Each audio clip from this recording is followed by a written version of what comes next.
programming that will impact your patient outcomes, including the highly anticipated state-of-the-art cardiovascular care seminar. Register today. Eu sei que eu vou chocar a sua audiência aqui, mas se você me perguntou, não fica sem resposta. Na minha opinião, whey protein é junk food.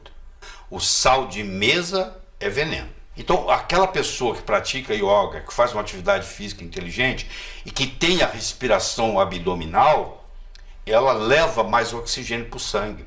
Agora, o pobre não tem dinheiro, não tem saúde, porque ele está envenenado com esse negócio todo. Tem 45 livros publicados, 26 traduzidos para outros idiomas, presentes em mais de 40 países.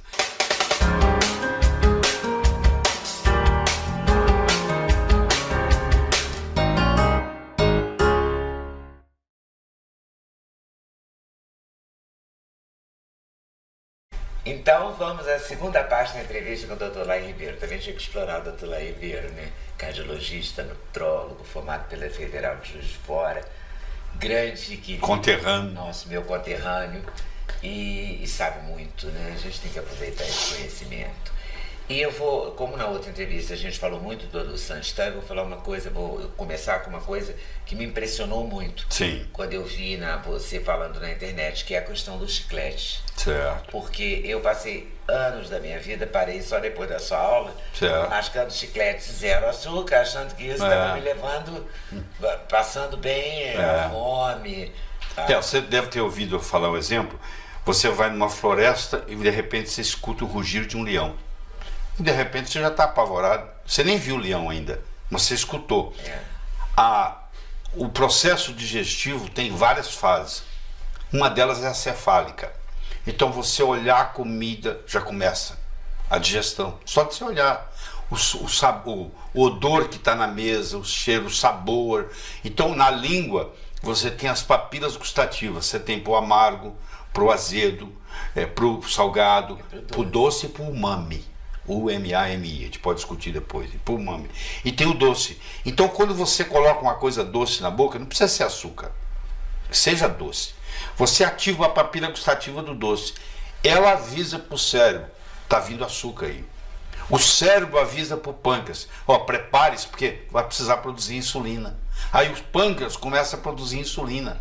Só que aquilo nunca vem, porque você está mascando o chiclete, não tem nada. Mas o dia inteiro você está produzindo mais insulina do que você deveria. E aquilo acaba desenvolvendo uma resistência insulínica e pode levar até o diabetes. Que loucura, né? Os chicletes que eu achava que era tão inocente. Parece que parece que Mas nada é inocente. O remédio para o colesterol, a estatina, que você é contra, né?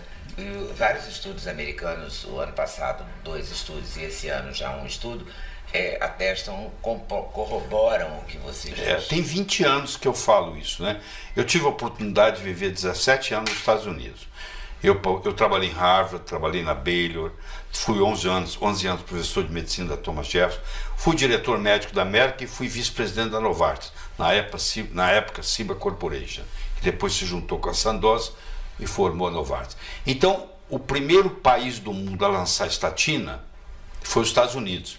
E a primeira empresa era uma empresa que eu era diretor. Então eu acompanhei o desenvolvimento e comecei a ver os efeitos colaterais.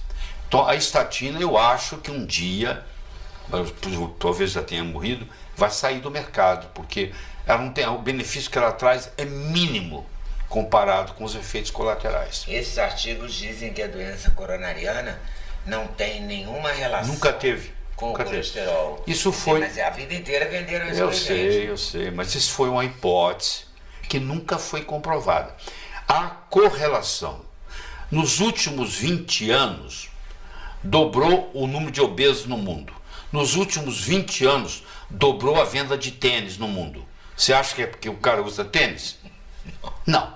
Quer dizer, tem correlação, mas não tem causação. Então você tem que saber separar o que é causalidade do que não é. Então uma coisa que tem correlação não significa que uma está causando a outra. Vem junto. O colesterol, na realidade, ele é um mocinho. Você vê, todas as células do seu corpo têm. 25% do colesterol que você tem está no cérebro.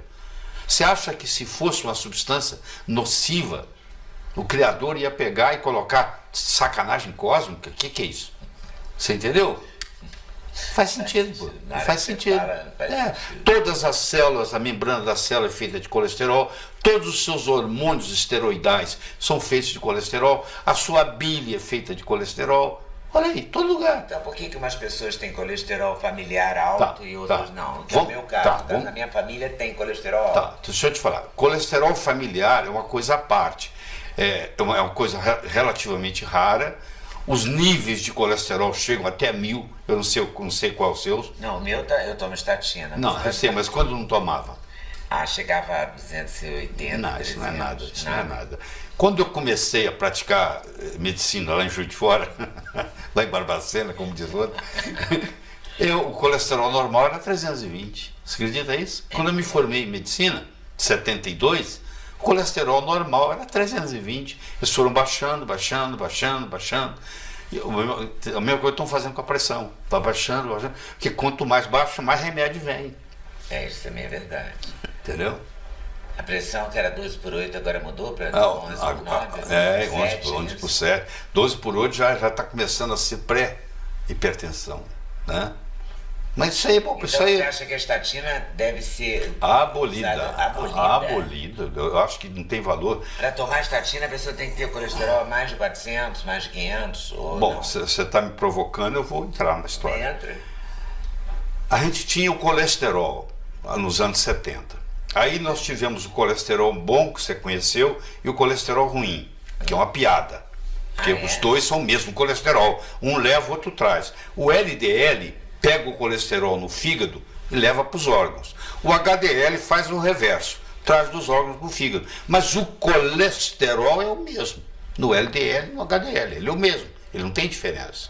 Mas aí houve uma correlação, não é causação, correlação de que quem tinha o LDL elevado era o chamado LDL do mal. E o HDL era o HDL do bem. Hoje nós sabemos, e esse maquinário ainda não chegou ao Brasil, apesar de desde 2010 existir nos Estados Unidos, hoje tem uma máquina que custa quase 2 milhões de dólares, que pega e faz 11 LDLs. Você não tem um só, você tem 11. E desses 11, 9 são neutros ou benéficos. Só 2 dão problema. Então muita gente está com LDL elevado, tratando por nada, que faz Sabe parte... qual é o LDL? Exatamente. Então, do mesmo jeito que você tinha o colesterol, depois você tinha o colesterol bom e ruim, agora você vai ter o LDL bom e ruim. Então a coisa vai ficando complicada. Mas os estudos mostram assim: criança que tem o colesterol mais alto pega menos infecção, morre menos. Países onde o colesterol é mais alto tem menos mortalidade infantil. Pessoas idosas, já a partir dos 60 anos, que tem o colesterol mais elevado, vive mais. Está na literatura, não estou inventando nada, está na literatura. E não existe nenhum estudo, desafio, que mostre o seguinte, que se você baixar o colesterol, você melhora. Não, isso não existe. Os estudos são ridículos, eu vou te falar. Primeiro eu tenho que fazer essa introdução para você entender e quem está nos assistindo. Você imagine, o maior risco de ter um infarto é já ter tido um. É muito maior do que quem nunca teve ter o primeiro. Quando você já teve um infarto, você já mostrou que você tem a doença. Então você tem que prevenir do segundo. Chama prevenção secundária. Quando você nunca teve, chama prevenção primária.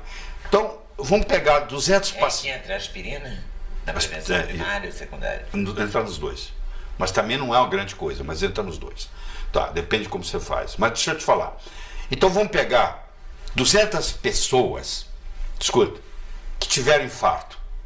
E eu vou randomizá-las, 100 vão tomar placebo e 100 vão tomar um remédio estatina, vamos supor. Eu vou chamar de remédio X. Por um ano. Agora escuta. No final de um ano, no grupo placebo morreram 2. No grupo tratado morreu 1. Ora, se era de 100 morreram os 2, é 2%. Se era de 100 morreu 1, é 1%. Então tem dois modos de eu apresentar isso para você. Eu posso dizer assim, ó, houve uma redução de 1%. Era 2, virou 1. No grupo placebo era 2, no grupo tratado com a droga X virou 1. 1% de diferença, né? É. Mas se eu falar para você que é 50%, eu estou mentindo? Não. Mas só que eu vou publicar que houve uma redução de 50%. Tá. Você me entendeu?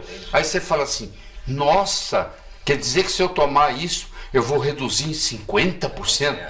Querido, vamos supor que eu tenho uma varinha de condão que aumente em 100% a chance de você ganhar na loteria. Você acha que faz diferença? Um bilhão. Aí em 50 milhões. Agora é 1 em 25 milhões. Você acha que eu dou sua sorte? Hein? Eu te pergunto. Não. Mudou só um pouquinho, né? Praticamente nada, você concorda? Então isso é uma ilusão. A pessoa fala, nossa, diminui. Não diminui 50%. Diminui aqui 1%. Ou seja, 100 pessoas têm que tomar para um se beneficiar. Está interessado em tomar um remédio que 100 pessoas vão tomar e só um vai se beneficiar? Claro que não. Isso é loteria. Mas o jornal científico permite publicar que o remédio X baixou 50%. Isso aí. Agora você entendeu? Entendi. Pronto. E a aspirina? Não, a aspirina, A aspirina prevente. Tá, a aspirina prevente é o seguinte, de fato, ela diminui a adesividade plaquetária, ela tem que ser feita infantil, o ideal é não mais do que 80 miligramas, e ela tem que ser de liberação entérica. Ela não pode liberar no estômago, porque se ela liberar no estômago, ela pode dar hemorragia. Então, se você tomar uma aspirina de 80 miligramas, que é para criança, que é infantil, de liberação entérica, todos os dias, você vai ter algum benefício no final, sim. Agora, se você não tomar ela de liberação entérica, você corre o risco, como muita gente pode morre de hemorragia. Você viu um post seu no Instagram falando muito do colágeno. Sim. E a gente, quando vai envelhecendo, a gente vai perdendo muito colágeno, a capacidade de produzir colágeno. Uhum. Então. Como é que a gente recupera o colágeno? Então, você já ouviu falar muito de osteoporose, né? Sim. Mas quando você ouve falar de osteoporose, você escuta cálcio, você escuta não sei o que, vitamina D e tal. Essa é a parte mineral do osso. Mas o osso não tem só essa parte mineral. Ele tem uma parte proteica.